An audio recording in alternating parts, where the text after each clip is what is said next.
Are the Denver Broncos back on the trade market? Welcome into your Denver Sports Daily for May 28th. Let's go.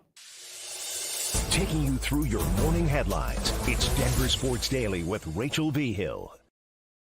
The Denver Broncos made a bunch of key moves this offseason, whether that be cutting players or through trades. The team said goodbye to household names like Russell Wilson, Justin Simmons, and Jerry Jeudy, just to name a few. But they also brought in Zach Wilson and, of course, drafted rookie quarterback Bo Nix. Now, ESPN's Bill Barnwell, who's well connected around the league, had an interesting piece on Tuesday. He awarded superlatives to all 16 AFC teams and gave the Broncos a curious one. He also goes on to say the Broncos are on a roster roller coaster.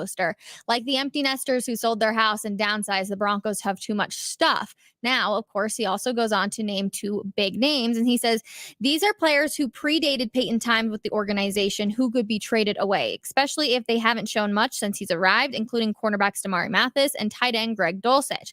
As the Broncos redraw themselves in Peyton's image, they should be looking to try to recoup some much-needed draft capital for 2025 and beyond. It would not surprise me at all if the Broncos do look to move some names. Sean Payton is essentially making what he wants out of this team for sure, but the superlative that they gave it was the team most likely to be working the phones in August. I always find it fascinating when direct players are linked to insiders. So Greg Dulcich, for example, because that most likely means that that name has actually been talked about.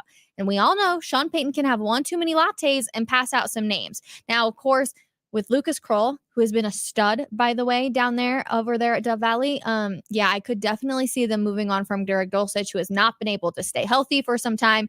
And Lucas Kroll looks like a total beast out there. We also know that there are some unhappy players out there, Cortland Sutton being one, left tackle Garrett Bowles they could be looking to move on for, get some draft capital, but also some cap space in there. So it wouldn't surprise me if we do see some more moves come August time. We will definitely see. But Sean Payton is doing what Sean Payton's going to do, building the team that he believes can win and make it to the playoffs. Now, Bo Nix was one of the many NFL rookies that were tasked with painting their new team's logo. And I'm not going to lie, if I had to do so, it would be rough for sure. But here you can see Bo's attempt right there. It's not terrible. I'll give it to him. It's a little rough, obviously, but it's not terrible. And you can actually buy this t-shirt for $38. I think it is so funny, just like such a good way to joke around and have fun with all of the rookies. And the fact that you can go out there and buy the shirt just absolutely cracks me up.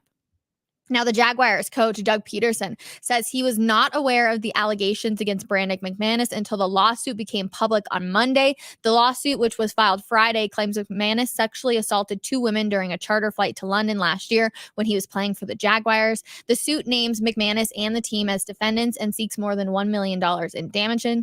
Peterson told reporters, obviously disappointing to hear the news that took place. A typical flight is not that way. It's a business trip, and that's how we approach it from an organizational standpoint, from the league standpoint. So when I read that, part of it is disappointing. The Denver Nuggets are at risk of losing one of their starters, to free agency, with Kentavious Caldwell-Pope having a player option to extend his contract in Colorado. Check out Jake Shapiro did a wonderful piece over at denversports.com, but the two-way shooting guard could decline the option and re-sign in Denver for more money or hit the market in search of a new town and contract. If KCP declines the option and comes back, even a raise from his $15 million player option to a $21 million player option could see the Nuggets payroll increase exponentially due to the heavy tax. Now, Denver will face essentially the luxury tax, but ownership says they're willing to spend, but there's a real chance KCP could be headed out of town. And of course, Kroenke spoke on this because he knows they're going to have to pay big to keep this roster around. Take a listen.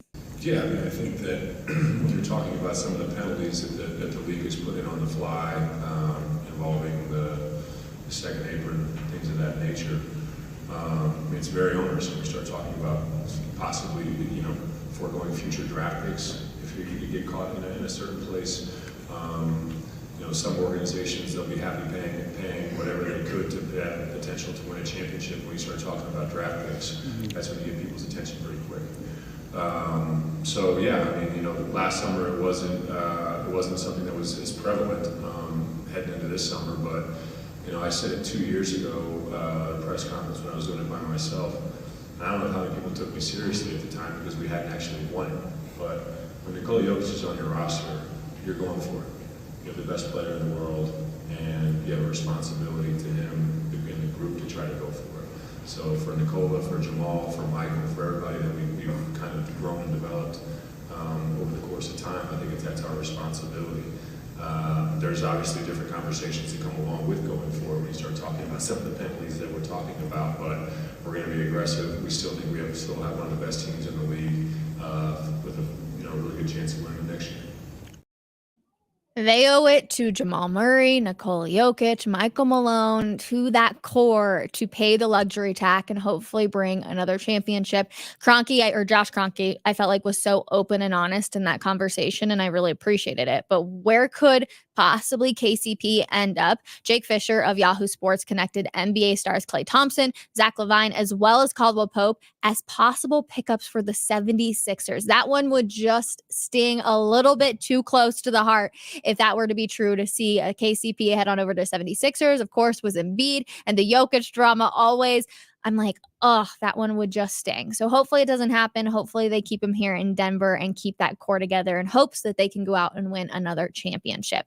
Now, speaking of the NBA, Karl-Anthony Towns bursted out of his shooting slump to score 25 points in the Minnesota Timberwolves 105-100 Game 4 win over the Dallas Mavericks on Tuesday. They did not get swept, everybody, and Karl-Anthony Towns definitely made sure that that was going to be known. In the post-game press conference, Anthony Edwards said everything came together for him. He was super confident. He played exceptionally well, and he came through big time. He was the reason we won tonight. Towns shot 9 of 13 from the field and 4 for 5 on three-pointers, scoring 10 of his points in the fourth quarter to help the Wolves come back from their 0-3 start in the Western Conference Finals. Yes, indeed, Game 5 is set for Tuesday in Minneapolis. Can they, in fact, be the first team to overcome a 3-0 deficit? It will be interesting to see.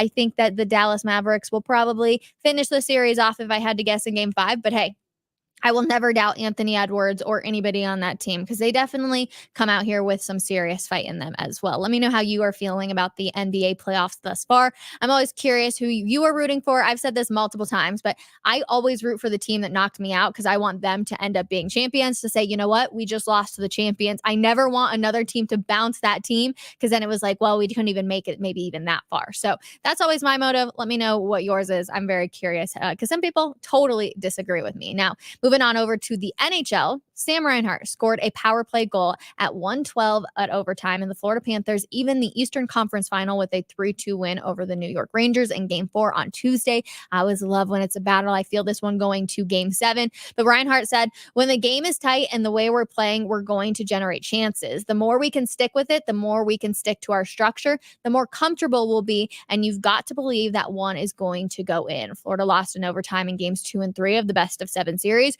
which will continue with Game 5 in New York on Thursday. Now, you might know this guy. Here you're going to see him on this side. Do you remember him? Can you put a name to the face right there? It took me a second when I saw this picture, and then I realized that it's Stetson Bennett coming out of Georgia. And he obviously signed with the Los Angeles Rams, but he's been gone for a year. And he is finally back after his year-long absence. Bennett spoke with reporters for the first time since being placed on the reserve non-football illness list last fall. And although he did not want to share specifics, he confirmed that his absence fell under the mental health umbrella. Bennett also said he missed football and he is so happy to be back. Like, Stetson Bennett was like the big talk of the town a few years ago. Everybody was talking about his ability, and some people weren't on board for what he was doing. Some people were. They loved him coming out of Georgia, and I totally forgot about him. And that's because he was obviously gone last year. Mental health umbrella, I think it is fascinating.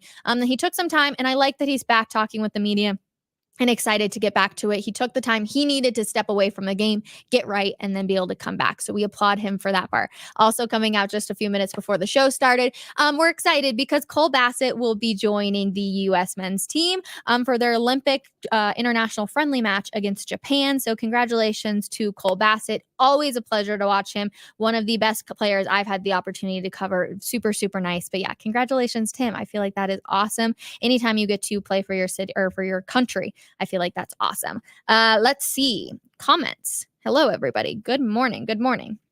I don't root for teams that beat my favorite team. That goes for the Timberwolves, even though I lived in Minnesota for many years. But David, don't you want to say you just lost to the team that won the championship and not just you lost to a team that eventually got bounced by another team? I'm like, then you're like the, I don't know, fourth best team instead of being like, I just lost to the best team out there. It was their year and we couldn't do it. So that's always how I think of it. Have you heard any chatter about Avalanche moves? Being in New York, you are my best source for information. Well, Troy, I appreciate you hanging out with us. There's a few moves that could possibly be made, but I know right now they're really trying to figure out what the heck they're going to be able to do with the Nichushkin, and it seems like they're going to be keeping him. I wouldn't be surprised if they tried to find any trade partners out there for Nichushkin, and then they're trying to figure out the Gabe stuff, because if Gabe isn't going to be able to come back anytime soon, then I feel like they might be saying goodbye, which would really be a huge bummer. And again, I know they're trying to keep Casey Middlestat and a bunch of other players. So they always seem to take like a little bit of a break during this time of year, allow everybody to have quote unquote summer, and then get back at it and try and figure it out. Plus, you don't want to make too many moves while the playoffs are still going on. It obviously stinks when you get bumped. But yes, there are possible trade moves coming for the Colorado Avalanche. I know we should have Jesse Montano from Gorilla Sports over, because he's covering this team in and out every single day. He traveled all season long, which was amazing. So maybe we'll have him over on Coffee Break sometime soon to talk about some of the trade rumors going on over there. So I appreciate you though for spending just a little bit of time with me. Let's see. Just bought my new $180 Surtain jersey, so hopefully not him. Yes, a lot of talk is going on obviously about Patrick Surtain and if they're going to be able to have him come off of his rookie deal and everything like that. So I can say Surtain has been at practice. He's been at OTAs, so I doubt we're going to see any movement with him. And I think if we would have saw something at the draft, and they probably would have tried to move up, but they got their guy. They wanted Bo Nix. That's who they were going to go after. And that includes not moving Patrick Surtain, who is just obviously a legendary player. So I think your $180 jersey will be safe this time around. But that is going to do it for your Denver Sports Daily here on this Wednesday. Thank you guys so much for spending just a little bit of time with me on your day, and we'll see you guys at 12 p.m. for Coffee Break. Have a wonderful Wednesday and get back to work. Bye, everybody.